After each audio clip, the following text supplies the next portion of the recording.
Gulfstream today. Ron Nicoletti along with our track announcer Pete Aiello. It is Thursday. We got a four-day race week this week, and we have a really nice card this afternoon, Pete. And we got a nice carryover in the Rainbow Six, which starts in race number 5. We're getting up near that $200,000 range of 185 plus. It'll be well over $2,000 by the time we start today. We got a fast main track and a firm turf course. Yeah, you're looking at, in my view, what it will be about 2.25 here this afternoon in the Rainbow Six. 10 races on the program, so the Rainbow Six begins in race number 5 today. Yeah. Before we get started and delve into Thursday's card, I want to show you what's tweeting around the country, and one of them a great cause. If you happen to be a hockey fan, there you see the Stanley Cup and the Double H Ranch. It's a really nice organization that raises money to help kids that need help, and they were selling tickets up at Saratoga. Thought it was a good cause. Yeah, absolutely. We saw a lot of employees and racing fans taking the same pictures as the kids. So when everyone gets together on one cause, it's definitely a good thing. And talking about Saratoga, and we have the sale up there, and Tappet course sold on the first day of the sale for $2 million. So this is son of Tappet, $2 million, Pete.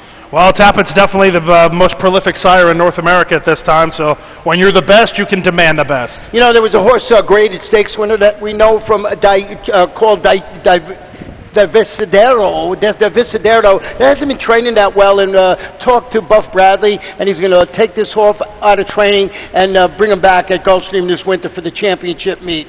That'll be very exciting to see him come back. He is a Grade 2 winner, and Buff does so well with horses off the layoff, so he's in good hands. Yeah, and that'll be at our championship meet, which starts in the first week of December. Can't wait for that. So just a couple of things that are tweeting around the country. Now we'll get into the Thursday card. This one is a 1-mile turf event. Maiden claimers, fillies and mares, 3-year-olds and up.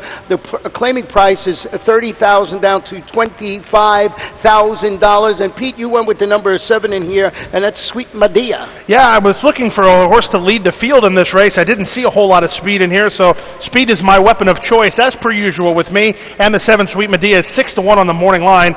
She goes out for trainer Bill Kaplan. She's been putting in some good runs. I like her company lines here. Her last race against Courtly Lark.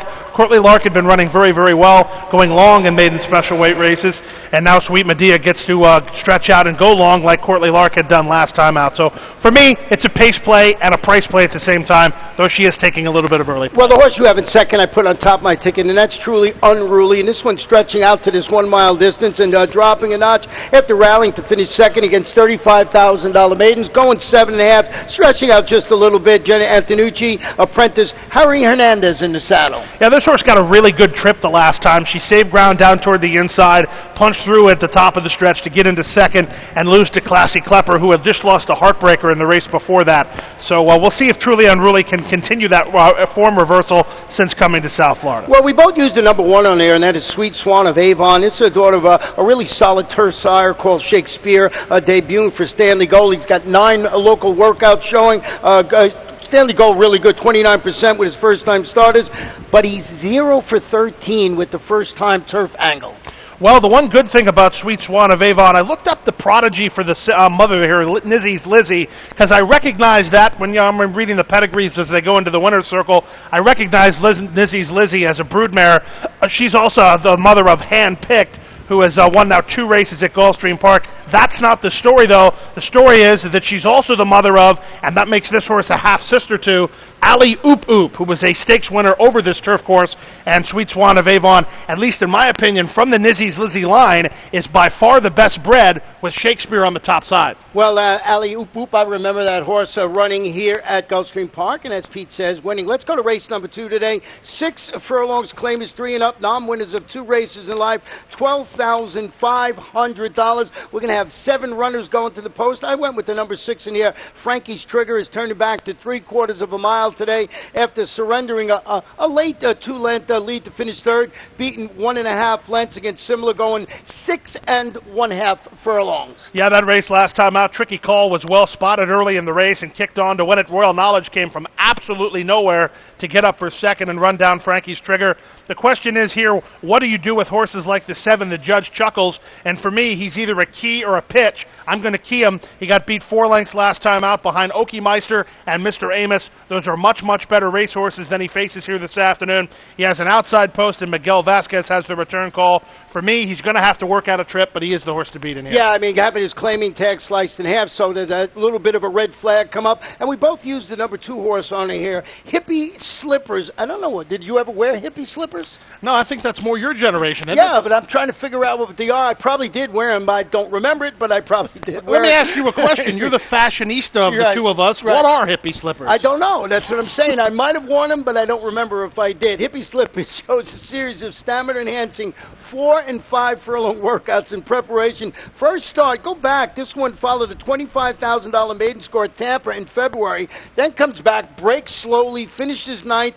But it's a race that produces a trio of next out winners. That's a $16,000 optional claimer. But it was back on March 28th, so not a key race because it was a while back. Well, the only thing I can tell you about that race, aside from Riley and Jack was second in there, who's the 4, who's my third play in the race, the winner, Moving Style, went north to Ohio and Michigan and did some really, really good things. I want to say he won at least a 2 other than, and then was stakes placed against Michigan breds at Hazel Park. So Hippie Slippers last race much, much tougher, but that also bodes well for Riley and Jack, who's my third play. Jonathan Gonzalez takes over for Edgar Zayas. Good third 2 starts ago, and this horse getting off the turf here today, a surface he clearly did not care for. The old Hippie Slippers. Let's go to race number 3 this afternoon. 5 furlongs on the turf, maiden special weight, 3-year-olds and upward, and we have 7 runners going to be in the post. And I want to go back and show you a performance from Better Run Real Fast.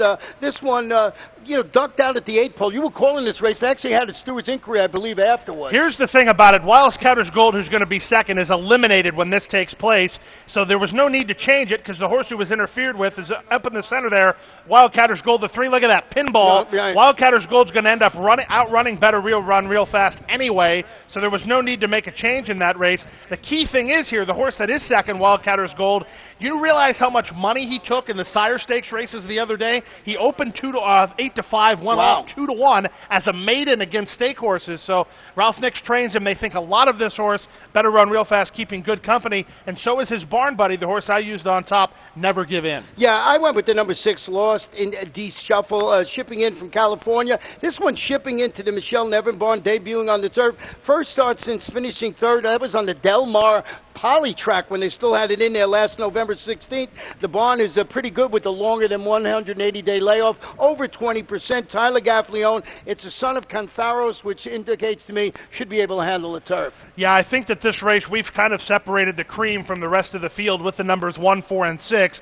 Of the 3, I think Never Give In is the longest of the 3, but Better Run Real Fast has maybe the tactical advantage of the 3 because he has a 1-post position and he has some speed. And the 6 is sort of a guess because it's shipping in, so you don't really, I put it on top, but I would never just single a horse like that. I would box those. Probably 3 logical picks in that 4th race. Race number 4 today, 6 furlongs. Their claim is their 3 and up, $6,250. Scratch the inside horse, number 1, Time's Concerned. Pete, you went with the number 8 horse in here, and that is Alico Castle. Well, we made it through 3 races before Ronnie surprises me, but as we get to the 4th race, I'm in a state of shock right now that Alico Castle doesn't make your ticket anywhere.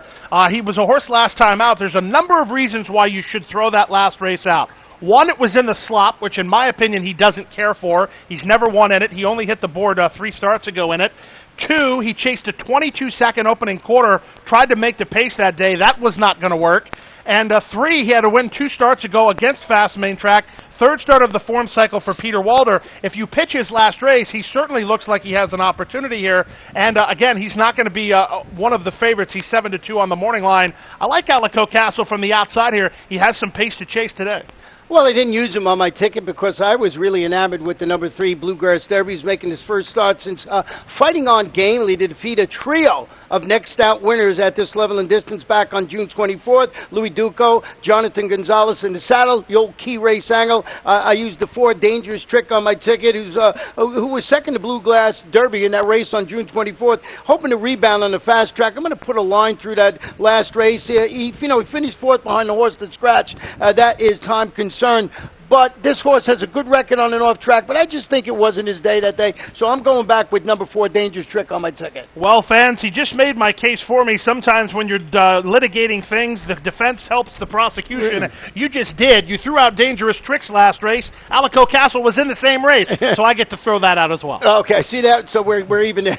I used the 5 Bellamy Chief, stepping up, turning back, drew away to defeat a field of condition claimers, $6,250 variety, going 6.5 furlong. Tyler Gaffney rides. We'll see when the smoke clears here if I should have used the 8, number 8, Alico Castle, but I'll tell you one thing, I'm glad it's not in the Rainbow 6. Well, I can tell you one thing that's interesting about this is neither me or Ronnie have Artefacto anywhere on our tickets. He was installed as the 2-1 morning line favorite.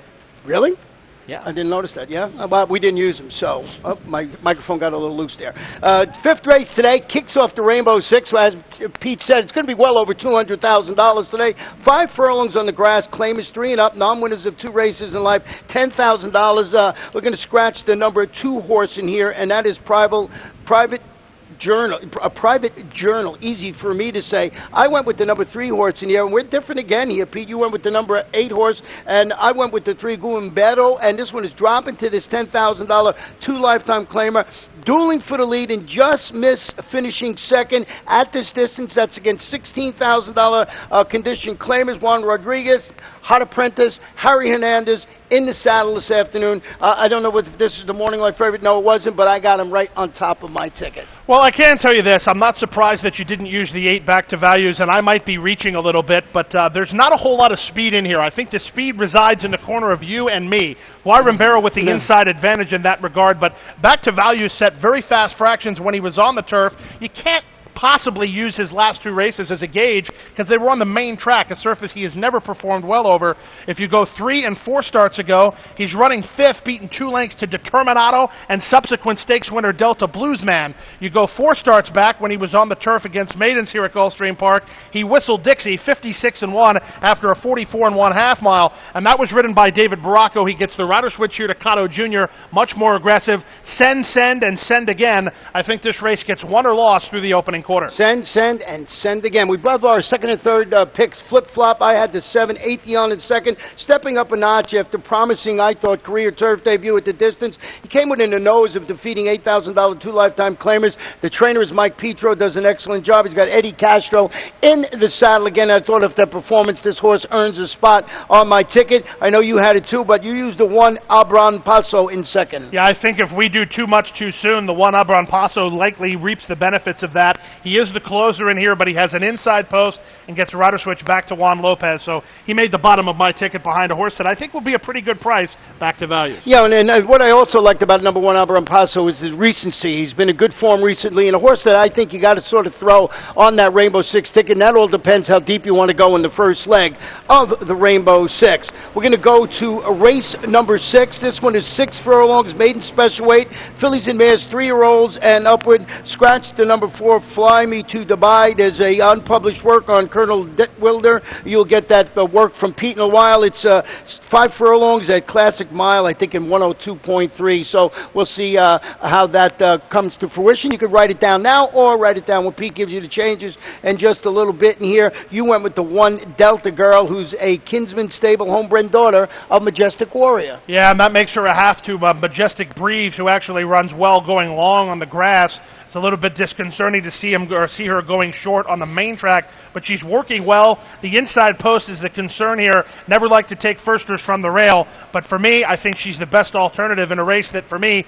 had more questions than it did answers. Yeah, well, we're sort of in agreement with our top 3 selections, just in different order. I went with the 5, Wild Bill's Girl.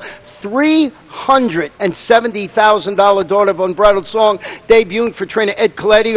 5 local workouts showing, including a half-mile work. I thought pretty good. 47-1. It's her career debut. Delta Girl, for all the reasons you mentioned. And what about the number 8, Dukas, who's in the Marty Wilson bar now? Now, for me, this is very simple. If Dukas is ready to go, me and Ronnie are running for second money because this horse has by far got the best resume. Was odds on last time out in Maryland. It was back in March. She did not run a jump, and they've been laid off since. Anytime I see that, a horse heavily favored runs terrible and then takes time off, it's pretty obvious, even to a non-horseman-like type person like me, that something obviously went wrong in that race, especially off the fact that Dukas had run 3 second-place runs before that, 2 of which in New York and 1 in Maryland. So if Marty's got her ready to roll off the layoff, I think she's definitely the horse to beat in here. She has some tactical speed. She's the horse, based on recent form, or actually form period, that is the one to beat. We're going to both try to beat her with first-time starters. Yeah, we'll see how that race plays out. I think we have the logical 3 there, but once again, if you have the ability to go deeper there and can find a single a little later on in the Rainbow 6 or the Pick 5, which starts in that race, number 6, you might want to do it. 1 mile on the turf for race number 7. Claimants 3 and up, non-winners of 2 races in life. $10,000, going to have a full field of 9 runners. And Pete, take it away. I know you had real interest. Oh, no, this is the one that I had. This is the Street Rage, breaking awkwardly in its last race. I want to go back and show you the start of this race here. See, it's the number 2 horse in this race. Just, breaks awkwardly. And if you look at that horse, just gets shuffled back to last in that race. It's from the Mike Petro Bond, Jonathan Gonzalez, and, handling the rematch from the rail today with Trapnell Hall. Yeah, Trapnell Hall is in this backtrack. He's the horse in the white cap, the 9 horse, getting ready to take a second there after the winner draws away, metaphorically, who was a repeat winner for Steve Town. Trapnell Hall was well rated that afternoon, and then back fourth there was your horse, Street Rage. I like Trapnell Hall. Street Rage lost to him by 2 lengths. Have to think that he got at least 2 lengths advantage out of the gate, talking about Trapnell Hall versus Street Rage, who missed the start. So certainly can understand the logic for trying to get a rebound here. Yeah, and who else? You got number 6 on your ticket. He's tuned. Yeah, this is, I wanted you to take out the handicapping book, dust it off for a little bit, because I know you enjoy my angles. How about second start off a 7-year layoff? You got that in your book? Yeah, I do. I have it in my book. It's on page 104. He's tuned. Second start, you heard me right. I'm not kidding. Second start off a 7-year layoff. I know there's probably people in the room that have now officially turned this program off. However, please go back and watch He's Tuned last time. Yes, he runs 5th. Yes, he was beaten 6 lengths, and it was that same backtrack we just showed you. But he hadn't run in 7 years. It was a very, really good run for a 10-year-old who hadn't been out in a long time. I think he has a reason to step forward here, and he's going to be a nice prize. Well, I'll tell you a story about that horse, He's Tuned. When he came out here in the paddock, before the race, he looked so good that I actually ran back to our office to tell my office mate, Ed Gray, you got to look at this horse. And he was already outside. This horse looked fantastic. His coat, he was all dappled out. He looked really, really good. And I didn't think he ran that badly. No, he didn't run bad at all. He didn't run, it says 5th, but he did not run badly. So Pete's angle on page 140, whatever he said in his handicapping book. And you know what?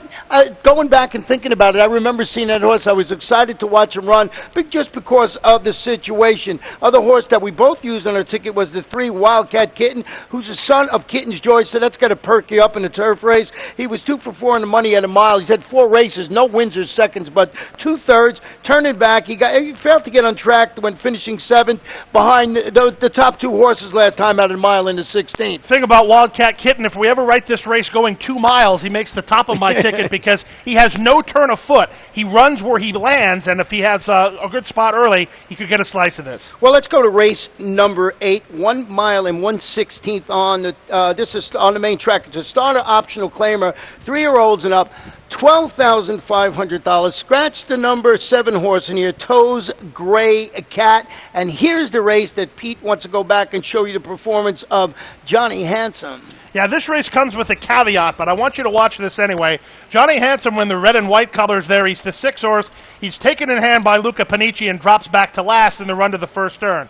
Now, from here, he's just going to continue to drop back. He's farther and farther and farther back. As Beta Bob shows you, he's last in the picture, but he's moving up. Here's the important thing. Horse on the lead, you should recognize, that's none other than Palatine Hill. Abounding Legacy just took the lead. He's 4-5 and looks home and cooled out. Where does Johnny Handsome come from? Short stretch of the mile and a 16th run here. He's coming up the inside lane and mows down some nice horses. Toes Gray Cap to Gray on the outside. He scratched, but he was in against this field this afternoon. Palatine Hill is 3rd. Abounding Legacy was heavily favored for Ralph Nix, ended up 4th.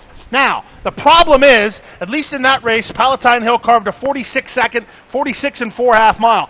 I don't see that kind of speed in here today. Even with Toast Gray Cat scratching, it makes it even worse. So the caveat is Johnny Hansom's going to have no pace to chase, but last time out he was awfully, awfully good. Yeah, that was some performance by him. I got a horse I singled in my Rainbow Six today, and I'm going to tell you about it, and that's the 6 Russian Greek. 6 for 11 on the money on a fast dirt surface. Going back to the main track today after returning from a 13-week layoff to come within 3/4 of a length of defeating $25,000 claimers going a mile in the 16th on the grass. Efron Loser Jr., 6 for 17, 35% with horses going from the grass to the dirt. I just think this is the best horse in the race, and I like the fact that he's a proven commodity on the dirt. I'm going all in on number 6, Russian Greek. Well, I give you accolades before this race even runs. He's 4-1 on the morning line. He has speed. There's not a lot of speed in here. I might have to jump on the Nicoletti bandwagon. And we both use the 3 Holy Highway. We'll try to make it 3 victories in a row in the first start since defeating $16,000 optional claimers here going a mile on June 21st. You know the exploits of trainer Peter Walder. He's good with this type of layoff. Here's today's Gulfstream Today trivia. As you can see in your racing form, this horse won last time out, beating a horse named Face of Winter. Face of Winter came right back to win. That's not the trivia. The trivia is where and for what? I don't know. Saratoga and an allowance race, and he won easily. So if you're talking about a horse who can beat a horse that goes to New York at Saratoga and win an allowance race, I think he should be pretty ripe against this field. Holy Highway will trip out well because he'll trail Russian Greek and Capital City. Well, I don't know about single. I got 2 reasons that I might have to rethink my single over again in there, but I just thought he was the best horse in the race, but missed that about the, coming off a horse that ran and won at Saratoga. Race number 9 today, 7.5 furlongs on the grass. These are maiden claimants 3 and up. $20,000. Please note the number 6 Caramello is a gelding. I went with the 7 here. I'll start with Go Salvatore Go. Drop it to this $20,000 level. First start since making a middle move to get the lead before weakening to finish 8th. But it was a full field. There was 12 horses in the race. It was a $50,000 maiden race going a mile. It was back on May 31st. Gustavo Delgado. He's good with this layoff. And I just thought this horse, off that performance and where he's spotted today, can run well. Number 7, Go Salvatore Go is, 2-1 on the wall. He's 2-1 on the morning line, the favorite. Well, I'll tell you one thing about this race. If you are a multi-leg player, please take a one-way trip to Spread City here because this race is very, very tough. Go Salvatore Go merits a lot of consideration. No argument there, but he is the 2-1 morning line favorite, and this is one of those races, and everyone who's watched this program with me on it knows what I'm getting ready to say. There's not a huge separation between Go Salvatore Go at 2-1 on the morning line and a horse like Never in Trouble, who's 10-1 on the morning line. I'll take the bigger price when I can get it. Dennis Manning, underrated conditioner, does very, very well, and he's a bit cagey. This is the kind of horse that he would run well with. Diego Gomez, one of the most underrated turf riders in our colony, has the call. Well, I got him on the ticket, so I'm in total agreement with Pete on the number 1, Never in Trouble. The third horse I used was the 2 Fox Chase, stretching out today around 2 turns after returning from a layoff. A pretty nice race. He split rivals in there. He finished 4th. It was against $25,000 maidens. It was going 5 furlongs on the turf. I think this horse, if he can handle it, stretch out around 2 turns, it's going to be there at the wire. I don't know what he is on the morning line. He's third choice, so I just think this horse, with the stretch out, can be on the ticket. I won't argue with you at all. Like I said, I think that this race is a Spread City race. The 5 Notorious Cowboy completed my ticket. First time on turf, first time going long, first time Lasix. Prado sees fit to return to this horse after a terrible run last time out. I was intrigued by that. Well, let's go to the final race on our Thursday card. It's a 4.5 maiden claiming event for fillies, 2-year-olds, $50,000. Scratch the 13 and 14. And what I've noticed over the next couple of days, people that are the multi-wager players, the last race, the next couple of days, are all 2-year-old races in the final stanza of the day and not on the turf. This one, 4.5 furlongs. Want to go back and show you the horse that I have on top, number 1, Sass Master. Just had a little trouble at the start of its last race. You'll see it right here. Comes out of the gate. You see a circle right there and just goes down, and I just thought that might be enough. Finished 4th in that race. Michael Yates, who does an excellent job. Jesus Rios handling the inside post this afternoon. Well, here's the thing about Sass Master. I'll add on to what you said. She stumbled, rushed up to vie for the lead in an opening quarter in 22 flat. The horse who was blazing the trail that day, Get a Room, ran second. We didn't show you the stretch run of that race, but Get a Room should have won that race. She took her game to the turf and then won easily after that. Sass Master takes a small drop in class. Rider switch to Rios with an inside gate. Catcher to beat her. Yep, number 9, Proud Lady, is who you put on top. Well, that was just because I think that if there's going to be a horse to run on from the back and run down Sassmaster, that's who it's going to be. I was intrigued by the morning line here. Here's a horse who was second against the same level and course last time out, put in a good run from off the speed to do it, and is 5-1 on the morning line. Based on the morning line, I have to go 9 over the 1, but I think they're both logical plays here. The other horse I used, Pete, was the number 6, Unknown, who's stepping up to the next level after responding to the addition of blinkers last time out with a second-place finish. It was against $35,000 maidens at the distance to trainers Carlo Vaccarezza, and he's got Tyler Gaffleone in the irons again. I just thought, he showed some progress in its last race, and I think, deserves a spot on the ticket. He is the second choice on the board. And in the debut run, Unknown was 5-2 against Off the Tracks, who came back to win a graded stake at Saratoga in her most recent race. Company lines are solid. Conditioning lines are solid. For third, I use the 4 Night Spice. I don't know about her. She'll be a big number, but Ronnie Werner is a very good 2-year-old trainer. Jimmy Vale gets the call here today. In my opinion, that means they have speed on their mind. Yeah, and 15-1 on the morning line. So one of those type of horses you like to have. Don't forget, we got the Super High 5 in race 10, and we did not make it easy. We got a 12-race field. So, Pete, a pretty intriguing card today. Yeah, there is. There's some good wagering opportunities here for me. I like back to values at 6-1 on the morning line. I'm banking on the fact that he will return to the turf course and show that same sharp speed. That would be my play of the day. Okay, so here you hear it. You know mine. I already told you about Russian Greek, so we'll see how that race pans out. And good day for racing. Beautiful. We got a breeze here. Fast main track, Fern Turf course. We'll be back in a little while. Pete with the changes, me with the race-by-race analysis.